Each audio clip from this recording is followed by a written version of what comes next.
Now Jephthah the Gileadite, the son of a prostitute, was a mighty warrior.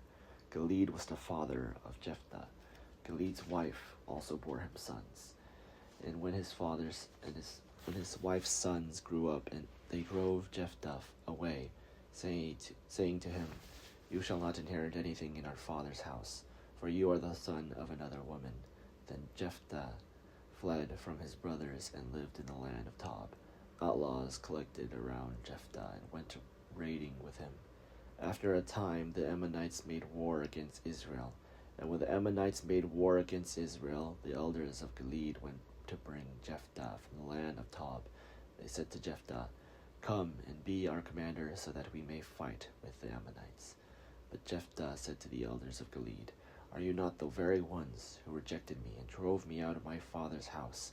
So why do you come to me now when you are in trouble?"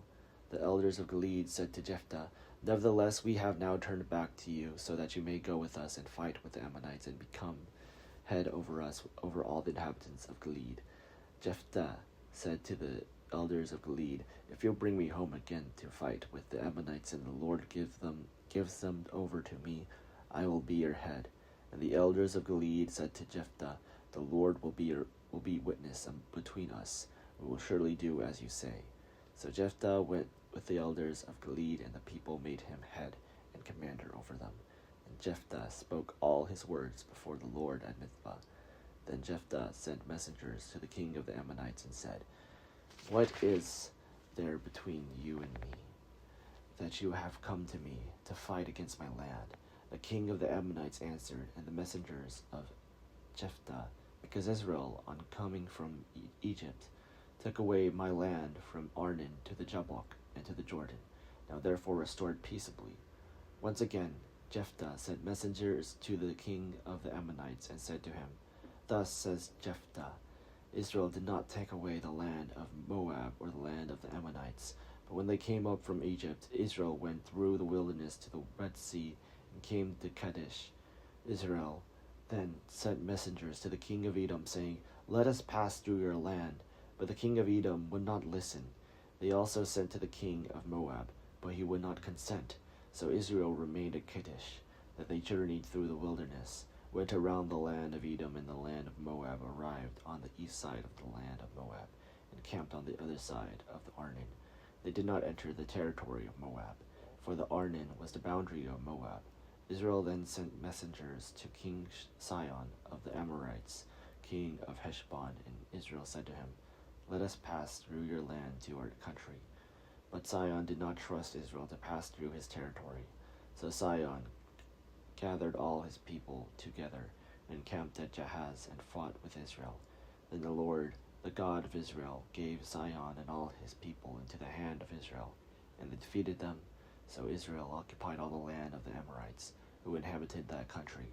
They occupied all the territory of the Amorites from the Arnon to the Jabbok, and from the wilderness to the Jordan. So now the Lord, the God of Israel, has conquered the Amorites for the benefit of his people Israel. Do you intend to take their place? Should you not possess what your God Chemosh gives you to possess? And should we not be the ones to possess everything that the Lord our God has conquered for our benefit?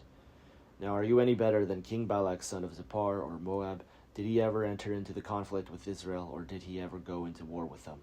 While Israel lived in Heshbon and its villages, and in Aroer and its villages, and all the towns that are along the Arnon 300 years, why did you not recover them within that time?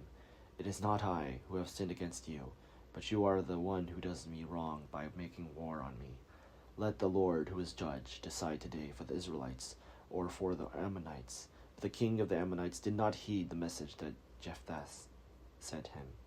Then the Spirit of the Lord came upon Jephthah, and he passed through Gilead and Manasseh. He passed on Mizpah of Gilead, and from the Mizpah of Gilead he passed on to the Ammonites.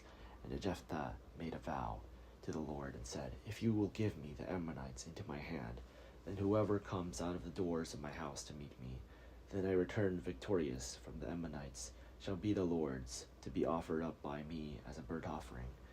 So Jephthah crossed over to the Ammonites to fight against them, and the Lord gave them into his hand.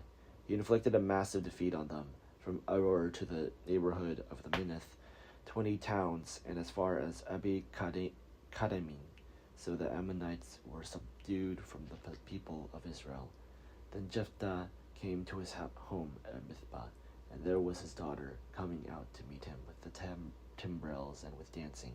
She was his only child. He had no son or daughter except her. When he saw her, he tore his clothes and said, "Alas, my daughter, you have brought me very low. You have become the cause of a great trouble to me. For I have opened my mouth to the Lord, and I cannot take back my vow." She said to him, "My father, if you have opened your mouth to the Lord, do to me according to what has gone out of your mouth, now that the Lord has given you vengeance against your enemies, the Ammonites." And she said to her father, "Let this thing be done for me. Grant me 2 months, so that I may go and wander on the mountains, and bewail my virginity, my companions and I." "Go," he said, and sent her away for 2 months. So she departed, and she and her companions, and bewailed her virginity on the mountains.